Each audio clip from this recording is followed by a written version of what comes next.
My name is Ann Phelan, and I'm the Manager of Resources and Engagement here at the Perkins Transition Center. And we are a virtual hub for everything transition.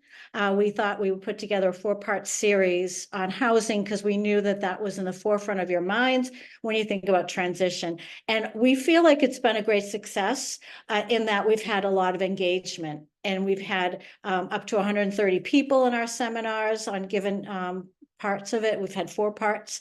Today is our last part. It's bittersweet, but it's good because we've learned a lot. But we want to thank you for attending the series because we wanted to create solutions and information for everyone. So your participation has been incredibly important. The questions you're asking are really important. We do know that these conversations help shape more accessible housing solutions, and your activism and your involvement in policy change and speaking to the needs of your children and others in your community is really vital. We know that for sure. If you have more questions after this series, my contact information will be available in the chat throughout the series. We really want to encourage you to continue your journey in learning about housing and know that it doesn't end here. We also have something coming up in the future, a little deeper dive about housing that we want you to, look out for because our programming is always expanding based on what you're looking for and what you need. We do know that finding housing solutions for children and teens and adults with disabilities can be really complex. And we know the factors that are diverse include financial, accessibility, the support mechanisms, staffing. So it's really a big, big task to navigate. I want to normalize the feelings of being overwhelmed and sometimes just not sure how to get this all together.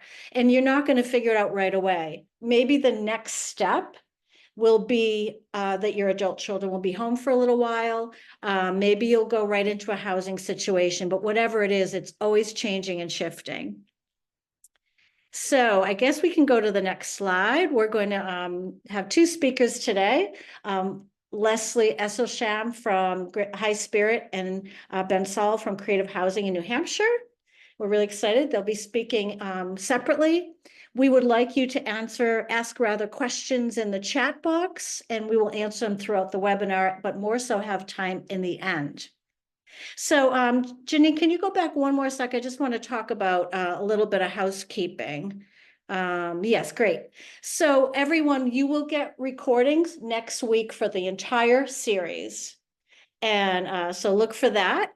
We also know that you might want to save some of the chat. So if you would just take a quick look at how to do that, we have instructions on saving the chat. And it really starts with the 3 dots on the upper right. And the chat will be saved in your local recording location.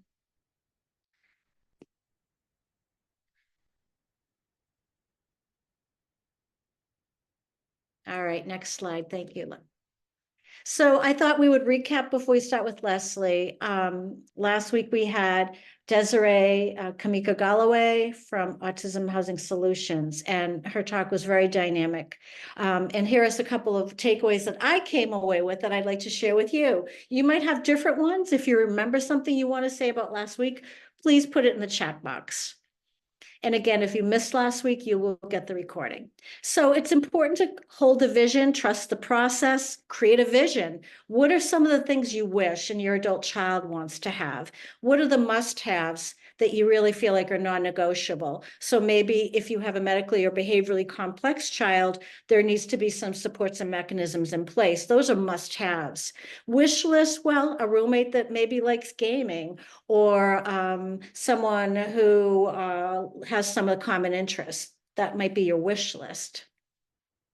It's really important to, from 14 to 22, to really work on those skills, the life skills that you see can be implemented and supported and taught.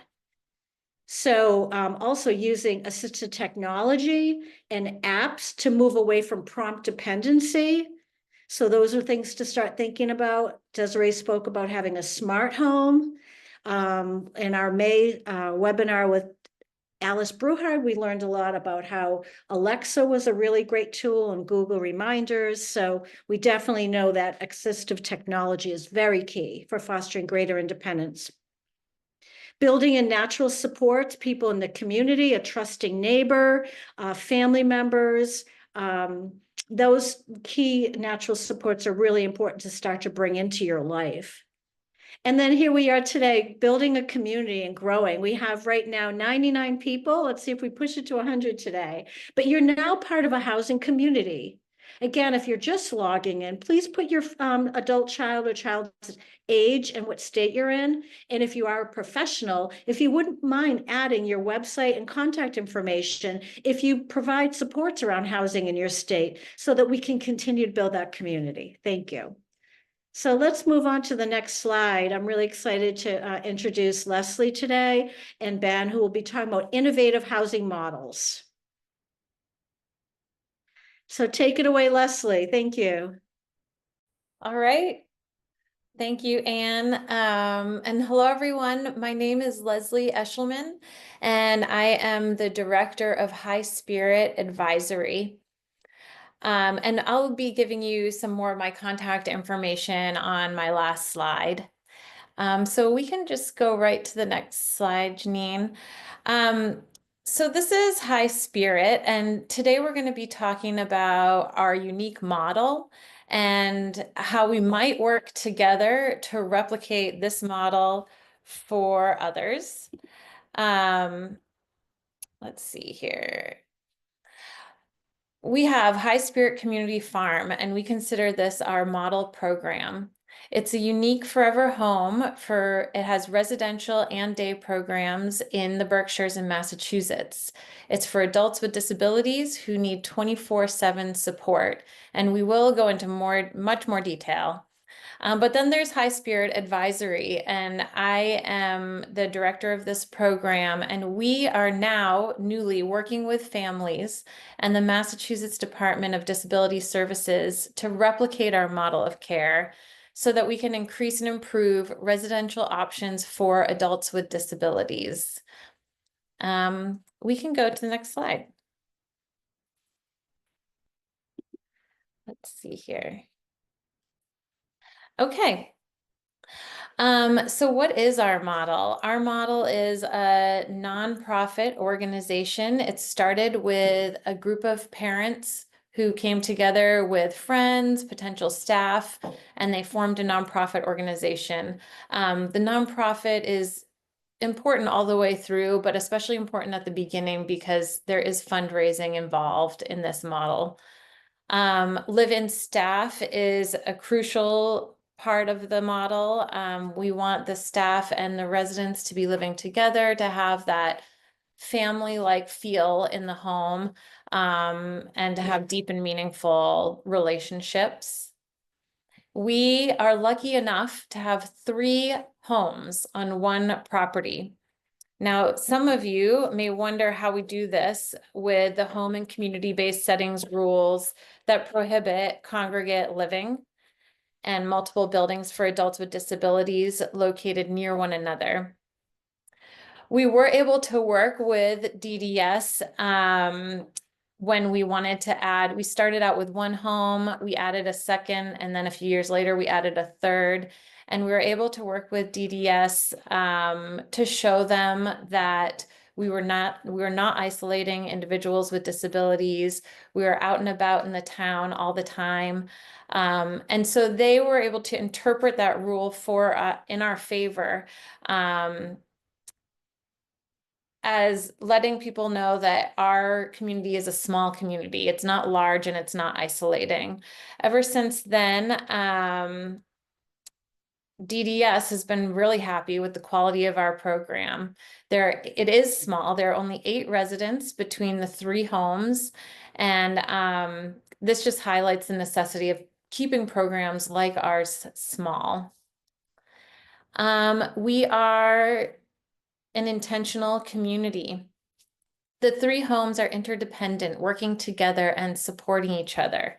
The staff and individuals with IDD share resources, food, chores, burdens, laughs, and more. And in this way, That's right, we're an intentional community. There's trustworthy friends built in. You cannot be lonely here, for better or for worse. Let's see. We have day programming provided both on the property and in the community. The federal home and community-based settings rules were created specifically so that individuals with disabilities would not be isolated, and our program shares these values. The residents are out in the community every day for arts, physical recreation, shopping, socializing, entertainment, volunteering, and so much more. We also provide day programming on the property. This has been extremely beneficial for those residents who may not be able to get ready on time every single day, or whose health and behavior interrupts their typical day program. So these folks can go home at any point in the day if they need to and rest. They can return to programming at any point in the day. Having this on-site program can really help folks who just need a gentler day. We are, the next bullet point says that we are licensed for both residential and day programming, and our residents receive SSI funds, which they also contribute a portion of those for their costs for care. We are located within minutes of a welcoming and vibrant community, the town of Great Barrington, and this is just further evidence that we are working hard not to allow these individuals to be isolated. And then finally, something that is crucial to our program is that we do our very best to provide excellent employee benefits and quality of life, because as you all know, it is so hard to find and keep good care workers. So this has become a big part of our mission. Okay, we can go on to the next slide. Thank you. All right, so this is a kind of a funny little sketch of our property. You can see here that we have gardens, animals, and a greenhouse, all of which provide some of our on-site program activities. The red barn in the top right corner is our day program building we call the Grange. And in that space, we have a multi-purpose space on the first floor, and we have a kitchen and dining area on the second floor.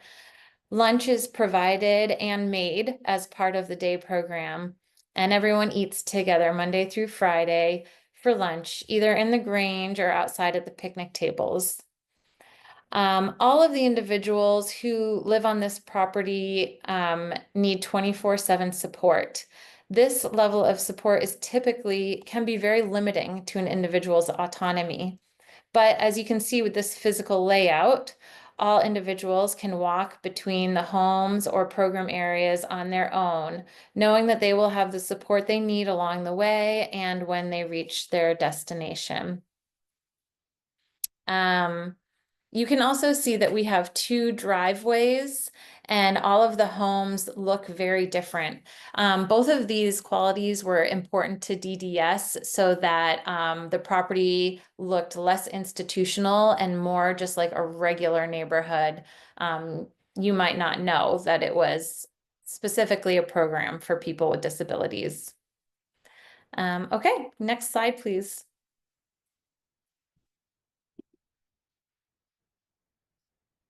Thank you. And now we're just going to address why. Why do we need this model?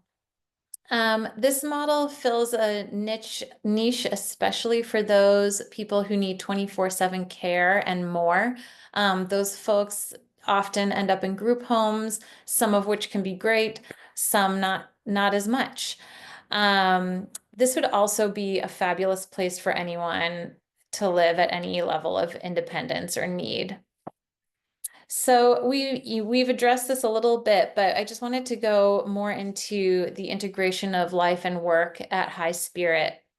The lines between home life and work life are fluid, and moving between them can happen easily without the need for advanced planning or formal transportation. This ebb and flow works very well for our residents. Stability. I'll talk about our funds in a few minutes, but we do get shared living funds. And typically, when you have a shared living provider, the provider owns the home and the individual disabilities lives in their home. It's a little bit different at High Spirit. Here, the nonprofit owns the home, and so it belongs to both the residents as much as to the caregivers. And so when the caregiver no longer can provide care, is their responsibility to leave and find a new home, and the residents with disabilities can stay in their home. So this is a really nice benefit. Community and autonomy.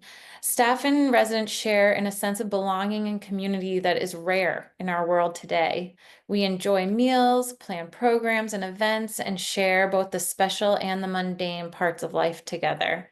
Everyone moves freely about the property, always able to quickly find someone to talk with or be with. And again, this is especially liberating for residents whose care needs typically limit their freedom of movement and autonomy. The residents are all comfortable at all of the homes and in the Grange, and they can travel between these places fairly independently, confident there will always be someone close by. And then there's safety. The three homes, because they are so interdependent, there's a lot of transparency between the three homes. There's a lot of communication between the three homes.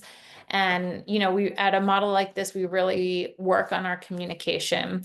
So if something seems off at one of the homes, we can talk about that and make sure that we can get whatever it is under control.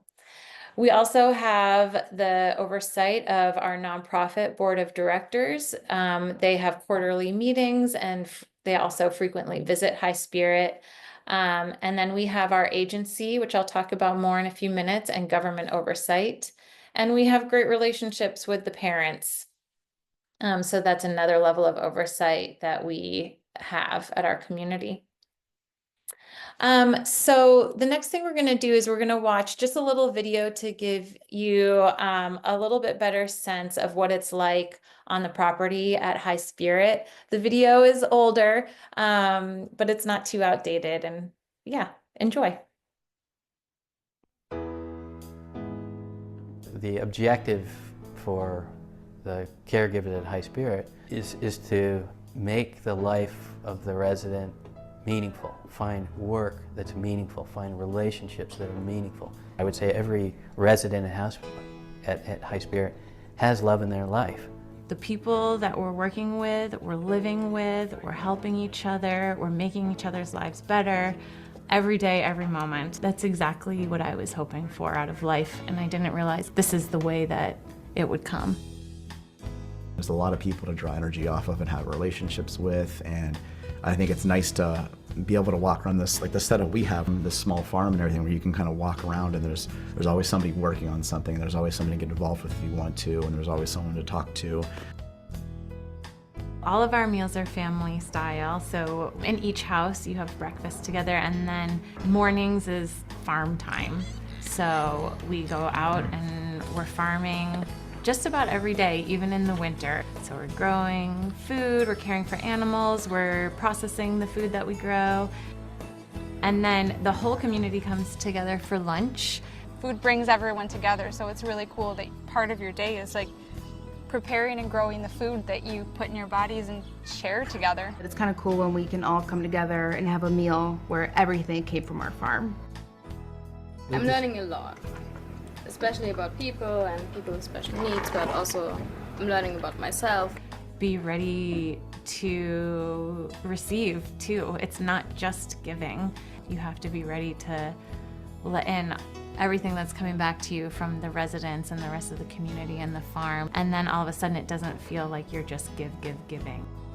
Every time new people come to High Spirit, I feel like I kind of can't help smiling as I watch them kind of take in the property, because I feel so lucky to have found it. It just sort of hits me all over again how special this place is.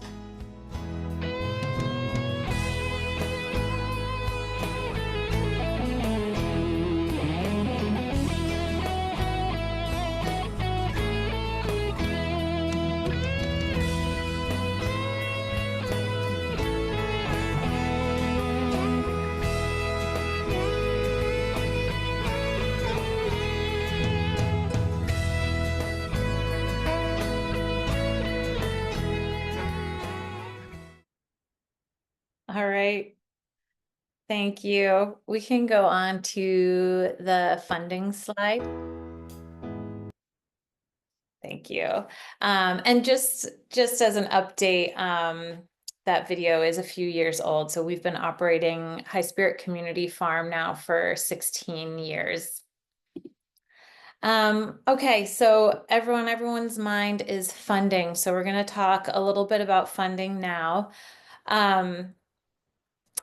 As you can see halfway down this slide, we are licensed shared living providers for our residential program and community-based day supports providers for our day program.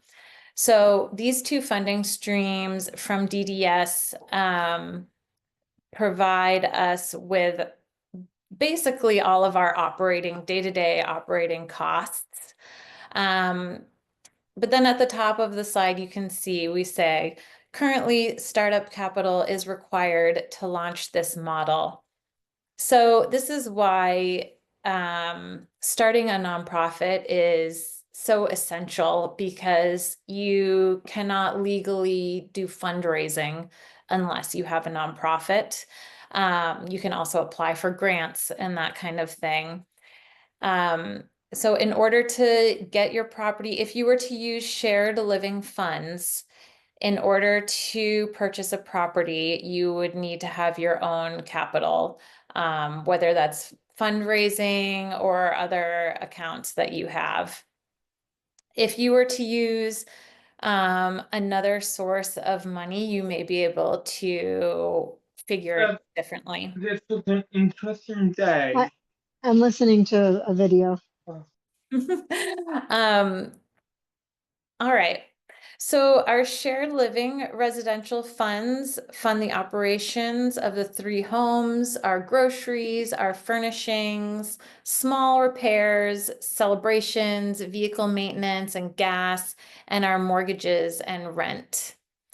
And then our day program supports, the CBDS funds our day program supplies, lunches, staff salaries, memberships to gyms and art classes, that kind of thing.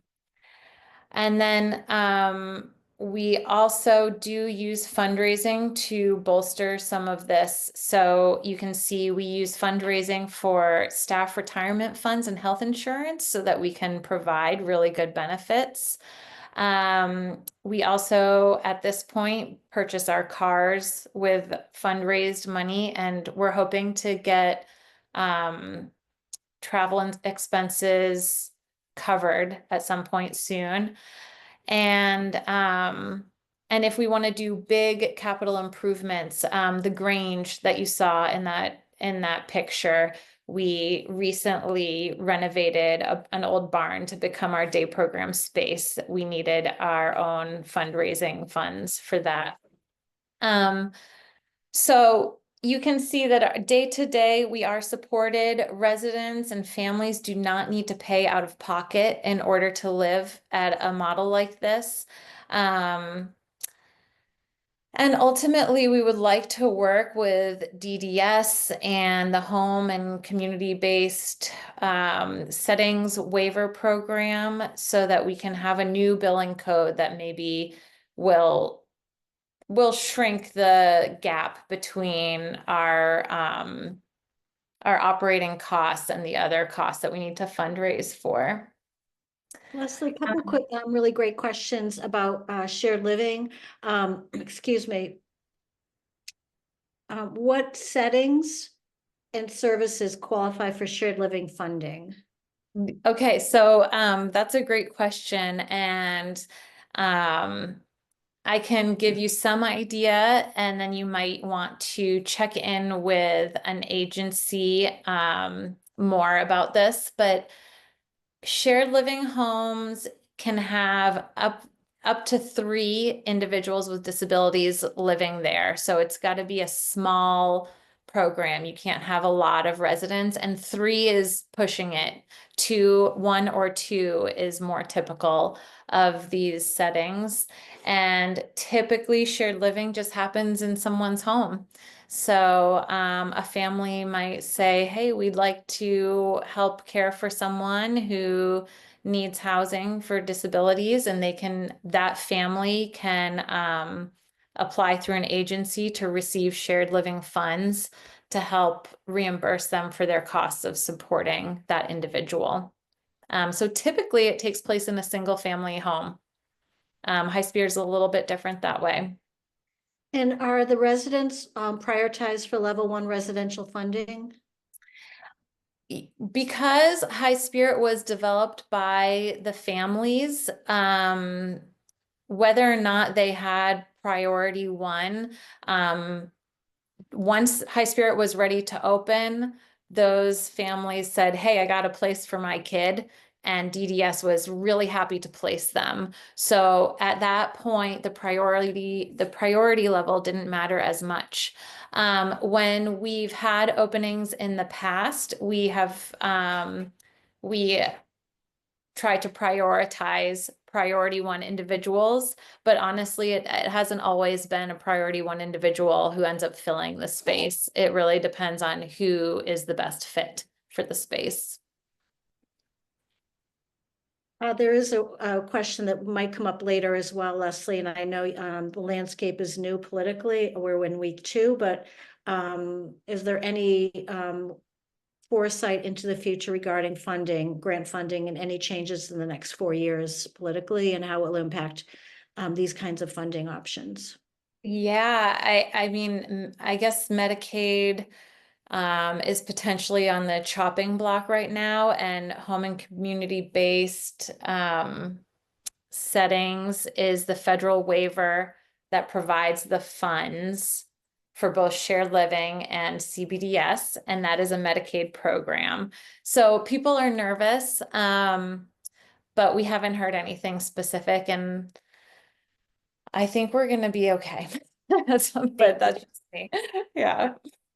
Thank you. Mm-hmm. Okay, I think we can move on. Yeah. So I have implied throughout this presentation that it's really the families are putting a lot of work in order to help create this model. So High Spirit really is here to act as an advisor. But what we want is for new small nonprofits to come together to create the community that's going to work for them. As a family who cares for an individual with disabilities, I think this is a lot of work, but it's also then you are creating the program that really works for your loved one and for your family. And I would say that the families that are on the board and the founding families of High Spirit are all really happy with the results of the work that they've put in. So you need to have a lot of time if you're going to do this. You need to have an open heart. You need to be organized, ready for teamwork, leadership, a lot of big commitment, and flexibility. And hopefully you know people who can do this with you, and you can organize your community around this. Okay, we can go to the next slide. Thank you.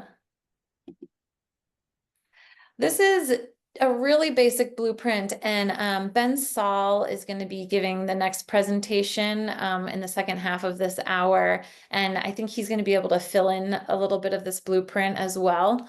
So I'm just going to list here what needs to happen in order to create something like High Spirit. You need to gather a committed team, form a nonprofit and board of directors. You need to create your vision.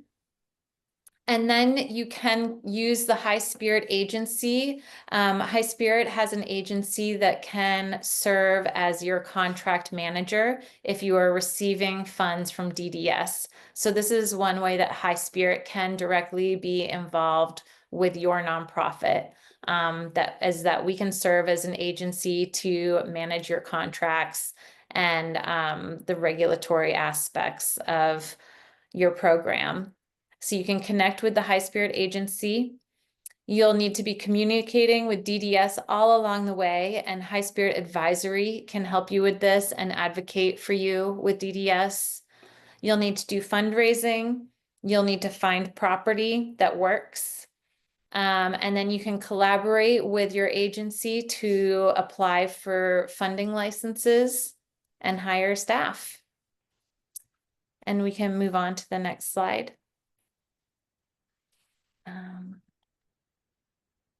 Yeah. And then High Spirited Advisory is here to help you all along the way. And for every group, it's going to be different for every group. So we are here to connect you with other motivated people that share your goals and vision. We can guide your team throughout the process, and we can have meetings as needed with myself and the High Spirit board members and founders, and we can support you through your community vision process. We will advocate for your projects with the Department of Developmental Services, and we'll also advocate for larger systems changes. And we'll share our resources. For example, budget documents, hiring practices, other important documents. Let's see. And then we will connect you with our agency who can do the regulatory oversight and the contract management services. All right, and then we can go to the last slide. Thank you. So thank you very much. This was a really brief overview. You can see that my contact information is here. We have monthly events, so you can go to our events page to sign up. We have monthly meetups. We do things like this, and we can also organize with you to create an event. And then you can also join our mailing list. There is a question, do we only work with Massachusetts residents? And I just want to let you know that we're happy to talk with anyone all over the country. We're at this point, we will be more effective with the Massachusetts Department of Disability Services, but happy to provide information for anyone around the country. So please contact me. And thank you very much. Really looking forward to hearing from more of you and getting to know you. And hopefully we'll see more of these communities in the next few years. So Lesley, a really great question. Can it be replicated? You have another model being replicated in the other part of the state, correct? Yeah, so we have a few groups who are in different phases of building new communities based on our model. There is one community that is really getting there, and they're actually called High Spirit East. And you can find information on them at highspiriteast.org. And they do have individuals involved with that program that have higher medical needs. So it'll be really great to see how they manage that aspect of the care. Thank you. Thank you, Lesley. So Ben, I know you're waiting in the wings. You can take it away. We're glad to have you here. Thank you, Anne. Thank you, Lesley. That was really awesome. And thanks, Janine, and everyone else who makes this possible. And all of you for showing up and creating community around these great challenges that we all face. I'm a parent of a 19-year-old with developmental disabilities and other physical and sensory impairments. So I'm right there with you. Well, I guess I can say it's on the screen. I'm the Director of Operations Counsel for Visions for Creative Housing Solutions. And as we move through the slides, you'll get a better idea of what Visions is and what it's all about. Can we go to the next slide, please? So this is the boilerplate about Visions. It started in a rural campus where our founder had a family inn and some outbuildings, and it grew into an 11-person residential setting there in Enfield, New Hampshire, and then expanded into downtown Lebanon, where 12 individuals reside in 2 buildings. And most recently, we opened an apartment building in Hanover, where 12 individuals reside in 1 building. Can we move on to the next slide, please? So the Visions model is that each individual has a separate, complete apartment. And then in addition to that, there's common areas for dining and cooking. And meals are not exactly always provided. Generally, there are a number of residents who will show up for breakfast and more residents who will show up for dinner. And those are usually prepared by staff working with residents. Our model is different than Lesley's. We have shift staff. We have a house manager who's there during business hours and is on call and is in charge of operations at the house. And we have staff who come in. I'll talk a little bit more about the staffing as it relates to residents, because one of the core pieces of our model is a mixture of different levels of ability and independence. So some folks require full one-to-one staffing, and some are quite independent. We have an employment specialist on staff. This is one of the Medicaid funded services in New Hampshire is supported employment. And so that's a Medicaid supported position. And I'll get into this more too, but at the core of our model is this kind of community integration that Lesley was talking about. We face the same thing, especially with the farm being a rural setting, with the settings rule, where they, there are some settings that are presumptively acceptable, and then some have to get essentially a waiver. So when you have kind of an isolated setting with a number of people living together like that, folks receiving services, you have to make your case.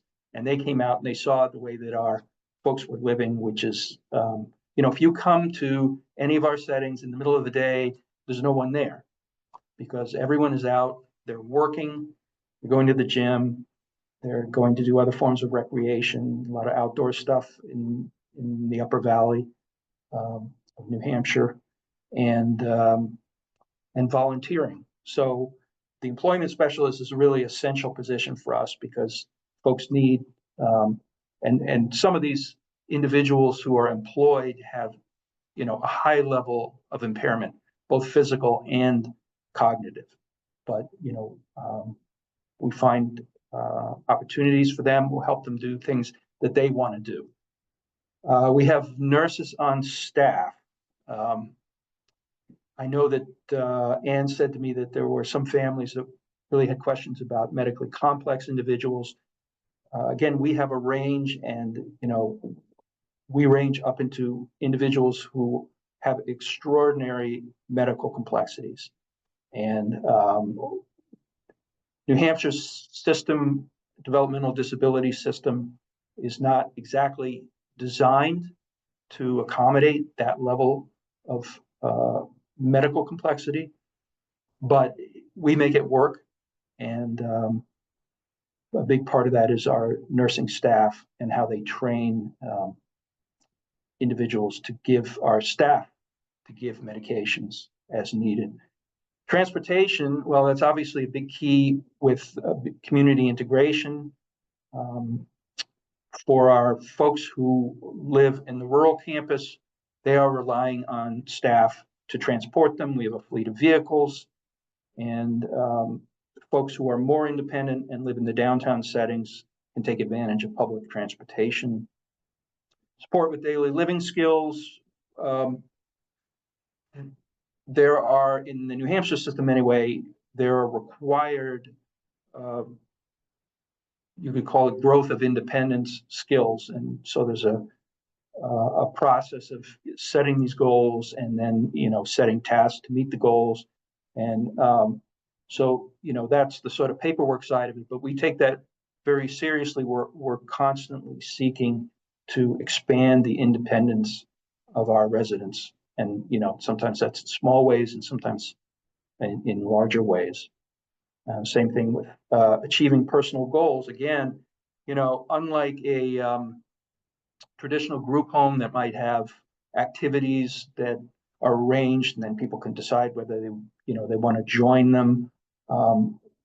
We strive to have, person-centered, our residents to have person-centered lives, that they choose what they want to do, and, we figure out how to support them.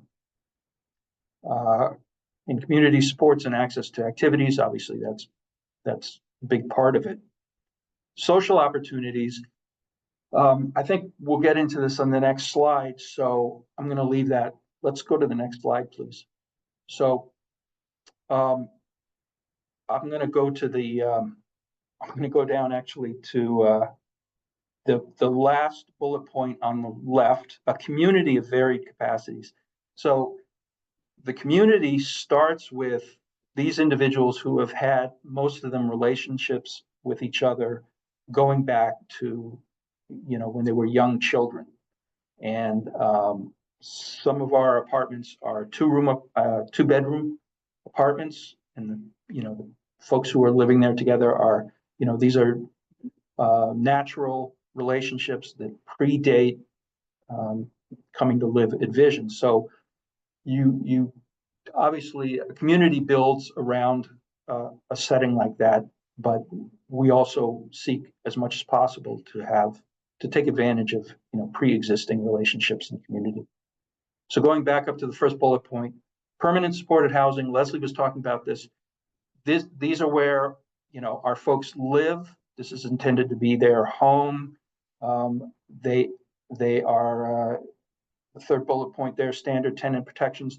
They have leases, and the expectation is that they will stay there until they decide to leave. It is possible as folks age that we could hit a point where there are issues that we can't support, and that happens.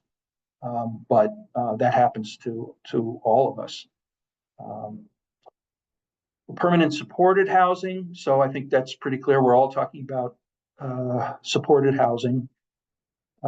Independent self-contained apartments. I mentioned that our model is, that each that, for example, this building that we just opened in Hanover, if the Visions project went belly up, it would just be an apartment building. It would have this great communal space and communal kitchens, and that's kind of a luxury. And I come from New York City, and if you go to a luxurious newly built apartment building, it'll have these kind of amenities of common space, party space you can rent. But anyway, the point is that it combines, it's the opposite of the boarding room model of the traditional group home. You have your own apartment, you have your own kitchen. If you choose to, you can join these the communal life of the residents as well. Communal cooking, dining, and socializing. Financially accessible to all. So our model is that folks pay a room and board rate, a monthly rate that's based on the basic Social Security benefit, and then and that's it. That's all the residents are paying. So they're capable of paying on their own. There's no hidden secret handshake that family members will donate a certain amount, or it is what it's made out to be. Community of varied capacities. Just a second. So there were a number of reasons why the Visions model seeks to integrate different levels of independence and capacity.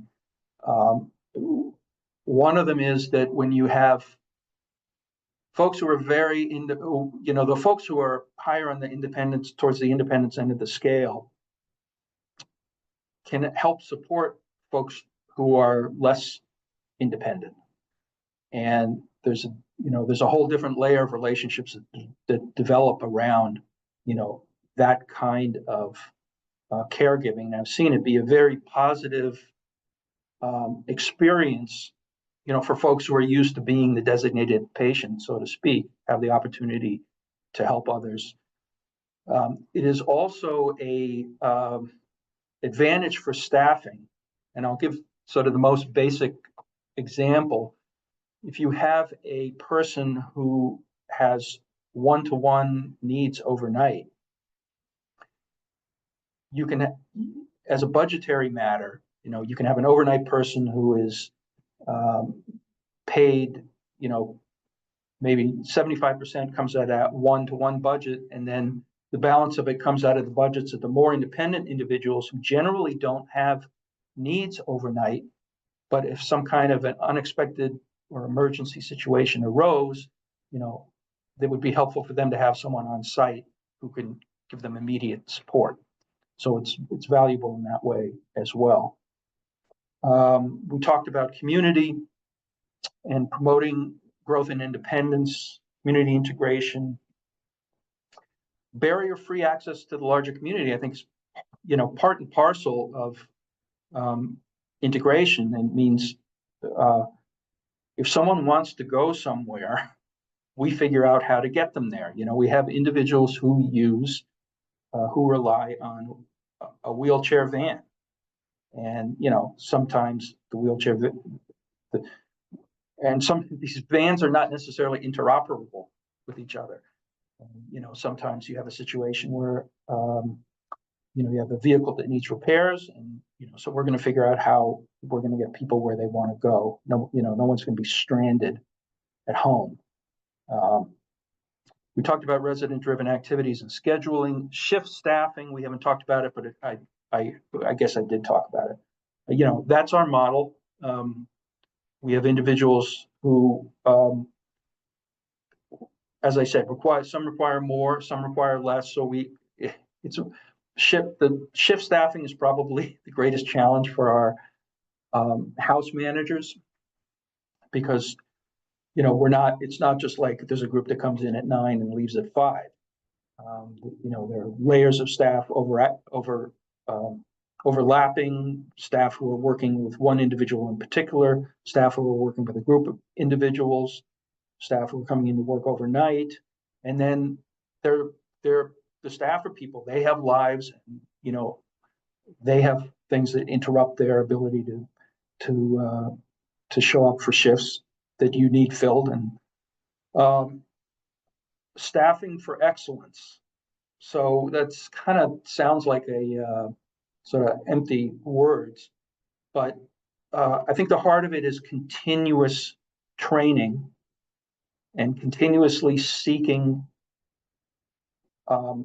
opportunities to train, and continually seeking feedback on what opportunities we should be seeking. In other words, we don't have a static model for how we train our staff. We're constantly trying to deepen our training, deepen our staff skills, create opportunities for staff. That's a big part of the environment. We have had a lot of good luck promoting from within, and some really challenging experiences trying to bring in managerial level folks who have not come up within the Vision's culture. Managing for culture, again, a phrase that kind of sounds like does that actually mean anything? When we go on our managerial retreats, and we're having one today, I'm missing it. But in our board retreats, what comes up repeatedly is that the essence of what we do is culture. So,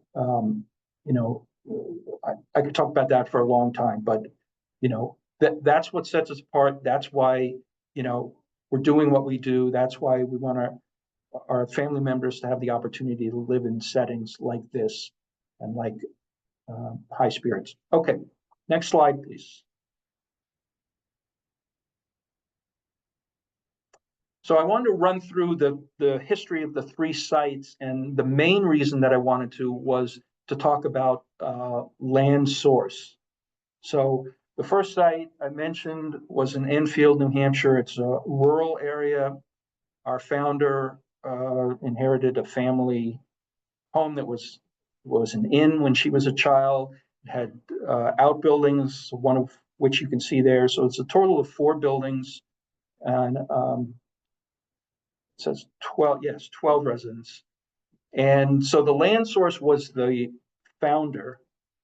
And this is the only site that has a mortgage, because this was sort of set up to transfer the title from the founder to the organization at its outset, and also, support the founder in retirement. So it's a very, kind of under market mortgage, but that's the source. So if we can move to the next slide, please.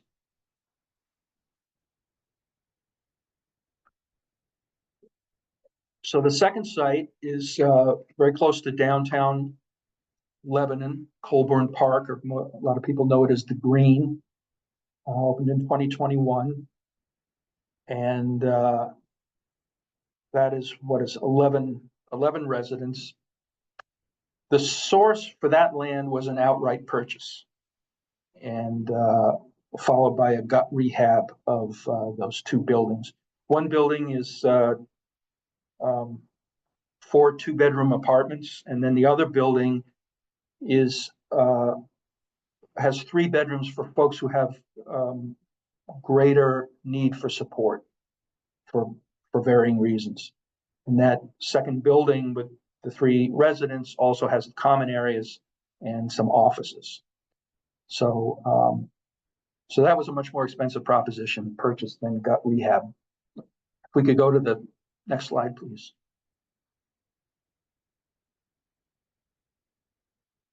So this is the apartment building that we built from the ground up in Hanover. 12 residents, the entire building is fully accessible. It has a gigantic elevator you could hold a meeting in. The source of this building was actually a donation. It was a home for senior citizens, and for whatever reason, that program closed down.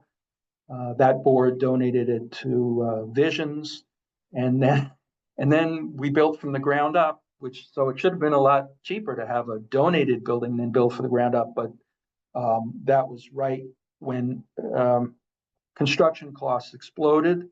But we have a very robust, we did a lot of, we'll get to funding in a minute. So let's move on to the next slide, please. Okay, capital development. Each of these projects has been different, and these topics are so dense that I can really only touch on them in the most general way. And there are resources you can learn more about all these things, and we'll get to those later. But grants and loans, Federal Home Loan Bank, you'll if you get involved in this, you get to know those folks well. But those Federal Home Loan Bank funds are administered through your local bank. So, and this is something I'll touch on later. And then you might not realize from the outset, but if you're trying to do something like this, you're really going to need a commercial banker who really believes in your project and is going to be on board and is going to be advocating within the bank when there are risky things that come up and you need help with, and you need help through sticky places. You've got funding, but you can't access it, and you got to do this or that or the other thing. There are low-income housing funds.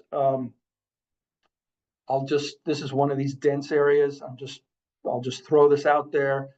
A lot of these funds can be subject to fair housing law to come through HUD, and you have to get a legal opinion whether what you're trying to do satisfies fair housing law to the extent that you can access these funds. But let's leave it there.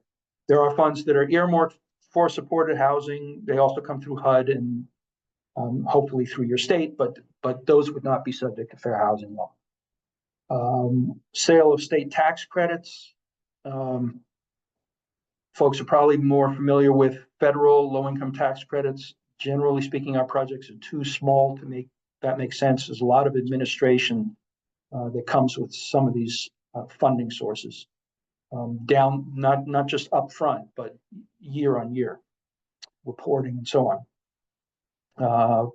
Periodically funds come through from the feds that are administered by the state. There's usually a state housing agency in each state, which tends to be the one to administer these funds. But sometimes crazy things happen. Like in New Hampshire, they basically created a whole new. They had some Fed funds come down, and for some reason they didn't send them through the housing authority. So it was an adventure for all involved. Credits from local utilities for meeting green standards, short-term commercial construction financing. This goes back to, you really want to have a good relationship with a commercial banker, like an individual who's really on your side and not just like, well, I'm willing to look at this and assess whether it's right for us. But, because these are sometimes sticky places to get through. And Excuse me, Ben, this is Ann. Yeah. Just a little heads up, we have about a minute left. We're doing really well, but the funding part we'll have to kind of go through a little bit faster. Thank you. Yeah.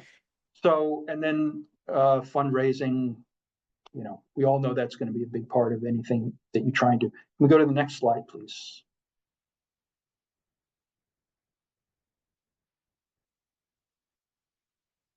Okay, I just wanted to give you kind of this overview. This is not the capital stack. This is, you have your property, it's built, it's operating. This is what it looks like for us, and I think that's pretty sort of self-explanatory. We go to the next slide, please.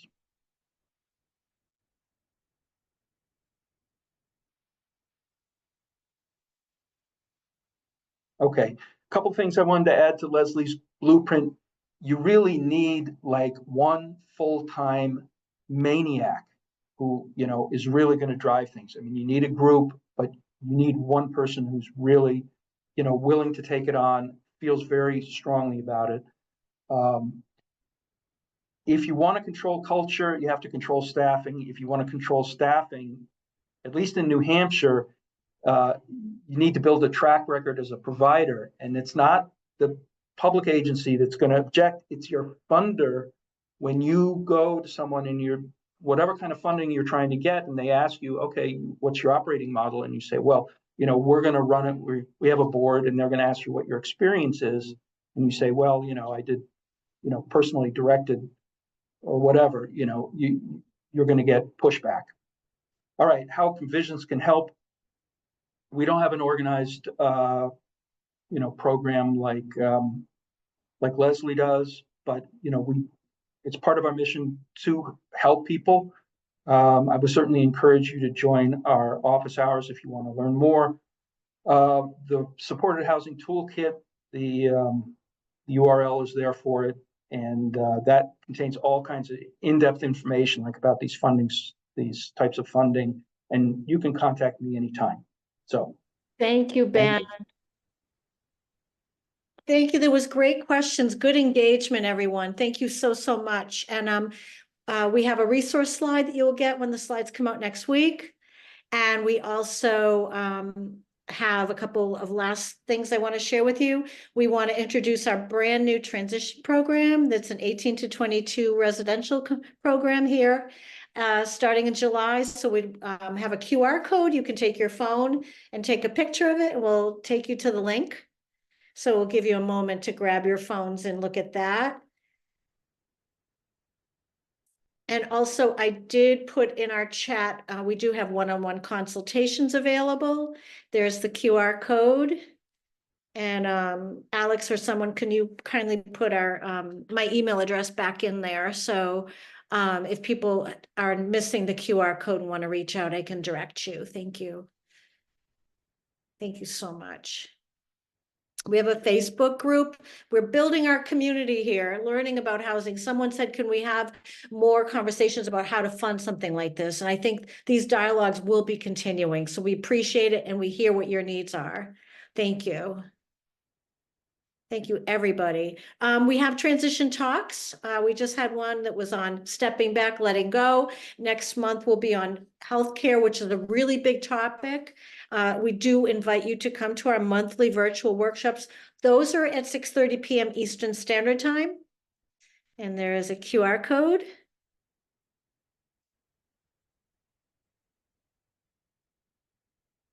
And last but not least, how to save the chat. We'll leave this up for a moment. So I know some of you have to leave. Thank you, Aaron, and everyone for your feedback. Iona, we really appreciate you all being here. And thank you, Ben and Lesley, and thank you, Janine, for putting this together, and the transition team. Thanks you all. Here's our contact information.